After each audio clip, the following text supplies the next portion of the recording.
Chapter 5B The Fool and His Honey by Charlene Harris. Teagarden Mystery.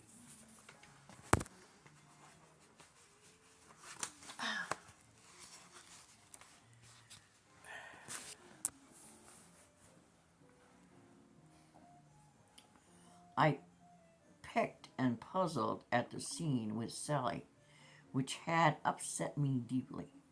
I felt like I hadn't known the lion was within when I'd shut the village gates for the night. Jeez whiz. Teagarden, monster of selfishness. I'd always thought of myself more as Teagarden, the incredible Lucky. Well, sometimes. Maybe not a few years ago, when my steady boyfriend had suddenly married the woman he'd gotten pregnant while he was dating me. But then again, I'd been lucky. I hadn't married him, right? And maybe I hadn't been so lucky when my stepmother had moved my half-brother out of state, making it almost impossible for me to see him. But then again, I'd saved his life. I'd gotten to fly out of California to visit Philip twice since then. This good luck evaluation was just as helpful as opening a closet full of bridesmaid dresses I kept in my storage closet before I met Markin. Time to shuffle off this coil of introspection and deal with a here and now situation. Hetty was asleep. His eyelids were so pale the veins stood out clearly, making his skin look almost translucent. I lowered my head to inhale his scent. "I cheated you," Martin said.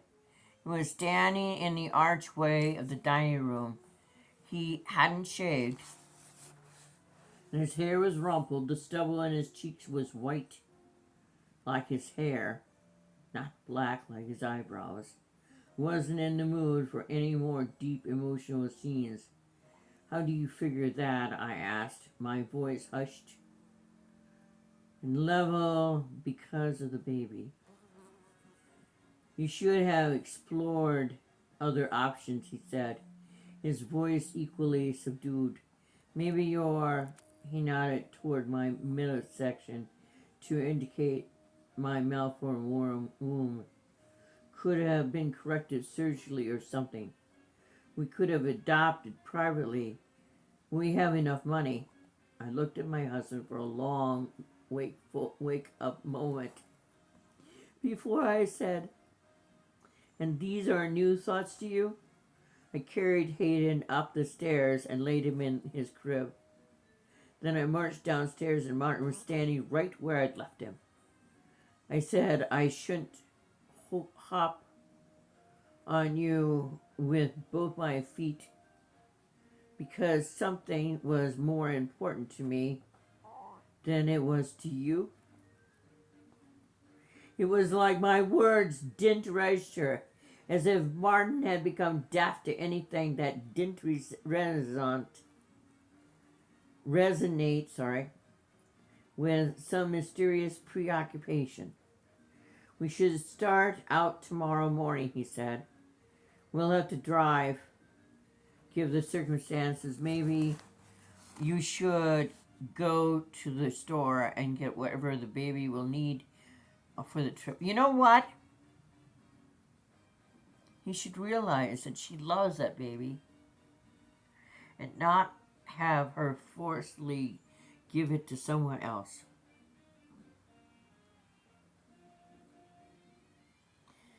Like I knew, I opened my mouth to protest, then shut it again.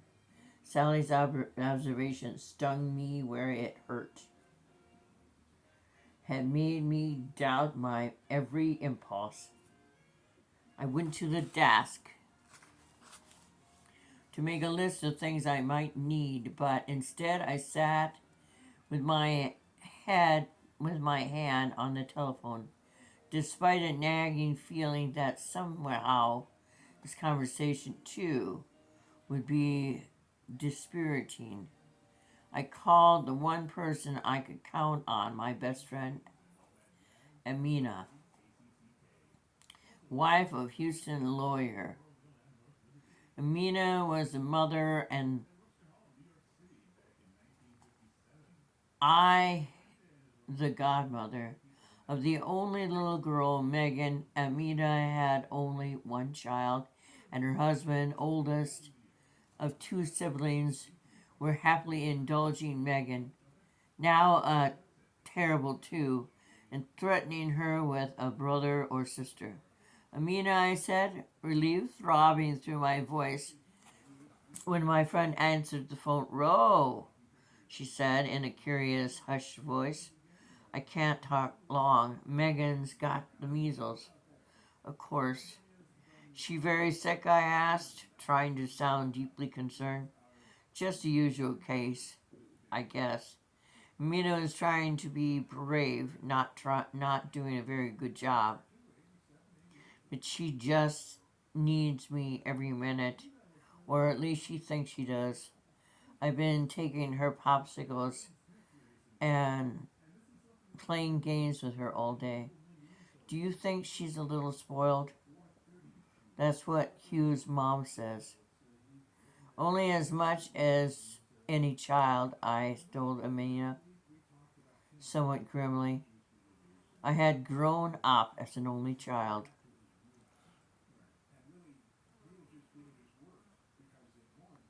We'll take care of that soon, Amanda said, with the confidence that comes of getting pregnant on your honeymoon.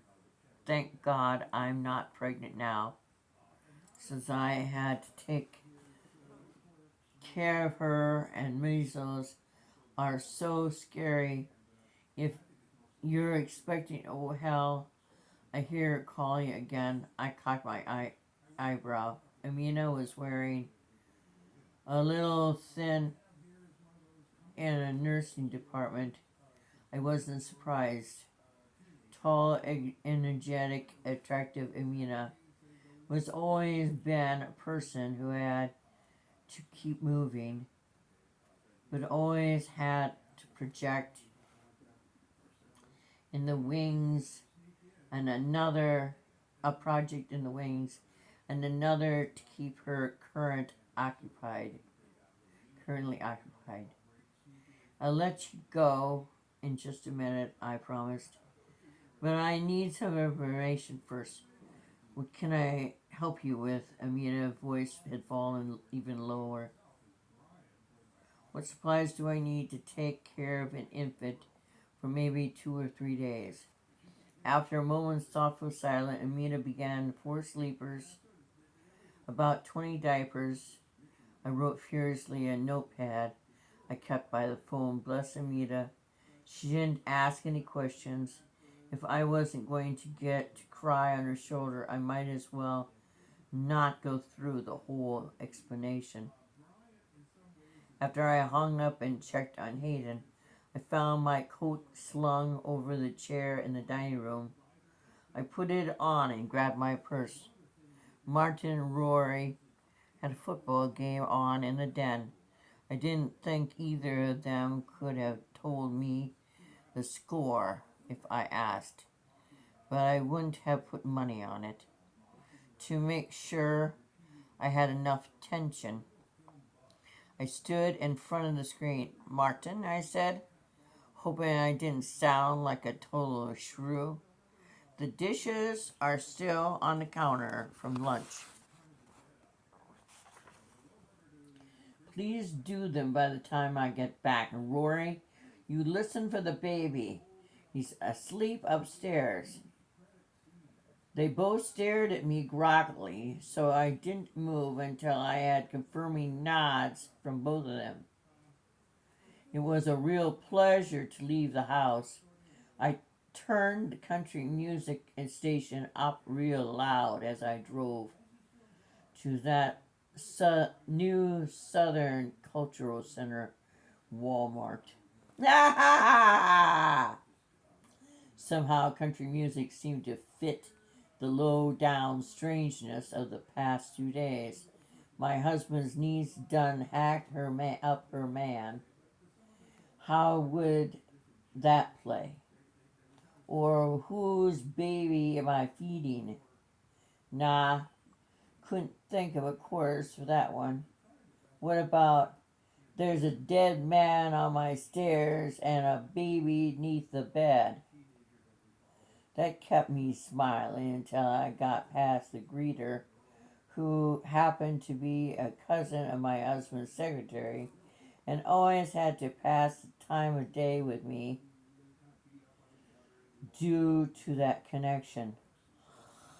Got my cart, known locally as a buggy, and set off down the main aisle. I wheeled my buggy toward the counter I seldom visit, and the counter full of baby paraphernalia.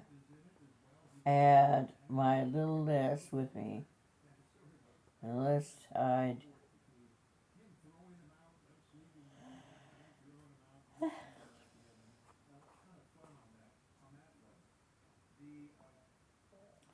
scribbled while I was on the phone with Amina, and I studied with care. I bought a package of diapers, Pampers, a can of powder formula.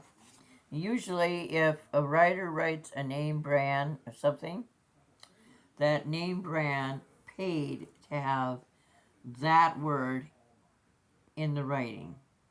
Because when she was writing things down from Amina, that word wasn't written down. It just was supplies. So now, out of everything else on the page, that is the only brand name that's written down. Pampers. Can of formula has no name. Some baby bottles, no name.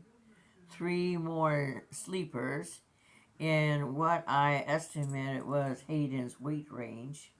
1 rubberized bed, another baby blanket, an extra set of fake keys, 4 spare binkies. I thought pacifiers were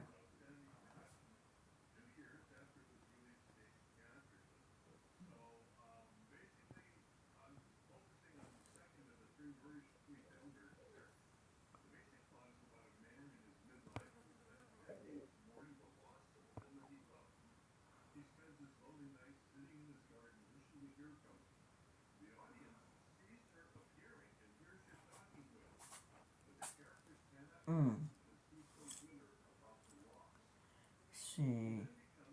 Vicky's been plastic bags and stowed one in my purse, my coat and Martin's coat, and keep a spare in the diaper bag. I paused my hand resting on a box of wet wipes. I looked down at the fuzzy sleeper in the buggy. Why did Hayden need clothes? I put the wet wipes in the buggy, very slowly, wondering. I recalled the look of, of the apartment, the open suitcase, the spilled clothes, clothes for Regina, not clothes for a baby. You know, I bet this baby isn't hers. I bet she didn't have a baby. If 5 months ago she should have been showing, and Martin's wife didn't see her as showing, maybe the baby was stolen and ransomed.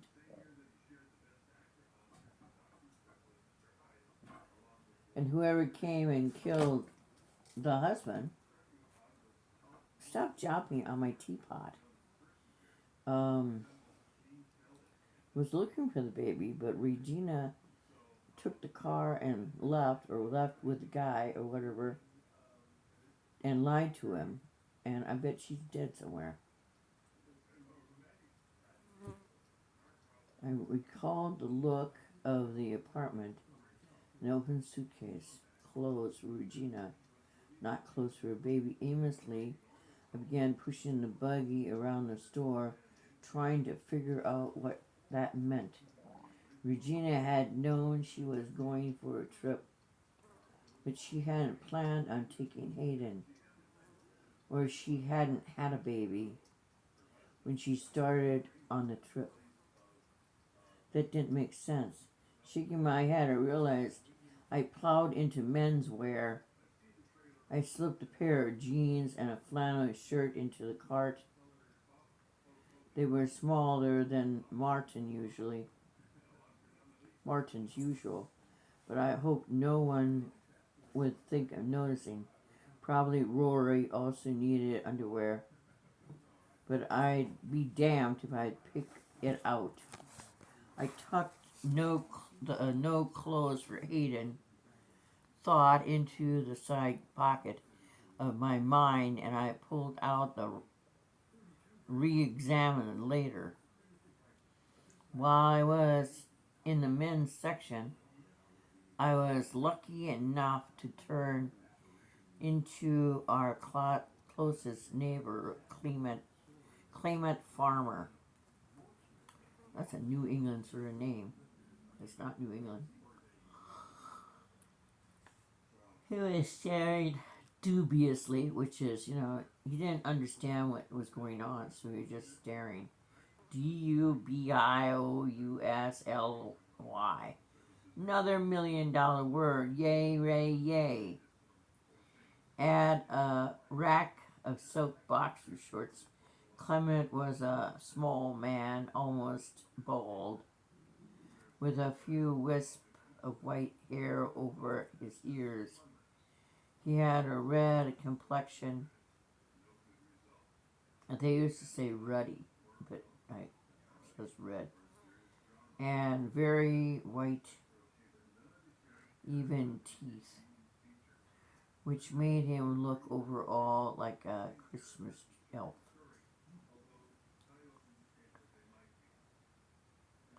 I told Paget I saw a car pulling out of your driveway the other night, Clement said, without any preliminaries. Is that so? Yes. It was a dark red car with Ohio plates. Regina's car. Who was in it?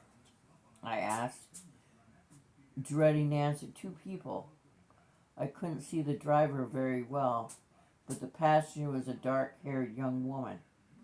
Sounded like Regina. I was in more of a hurry than ever to get home and tell Martin. I thanked Clement for telling me, though I wondered why he hadn't called us on the phone, and I asked him to feed Madeline for us while we were gone. She hated to be checked into a vet's almost as much as the vet staff hated to see her coming. Ah!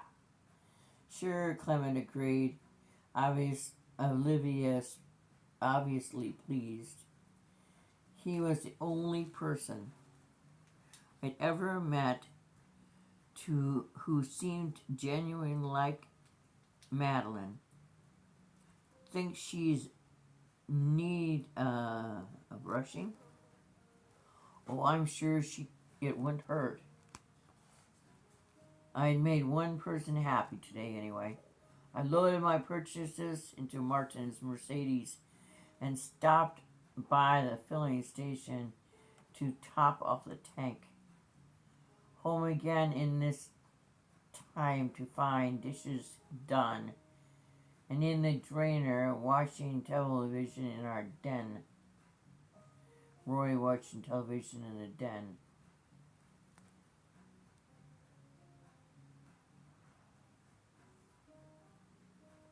Still or again, and Hayden continued his nap. Martin was packing in his usual efficient pattern. and I noticed I'd gone out his extreme cold weather gear, which he seldom needed in Lawrencetown. It seemed grossly unfair that Hayden slept when he was alone with Martin. I told Martin what Clement Farmer had said of the night before. So she's a hostage,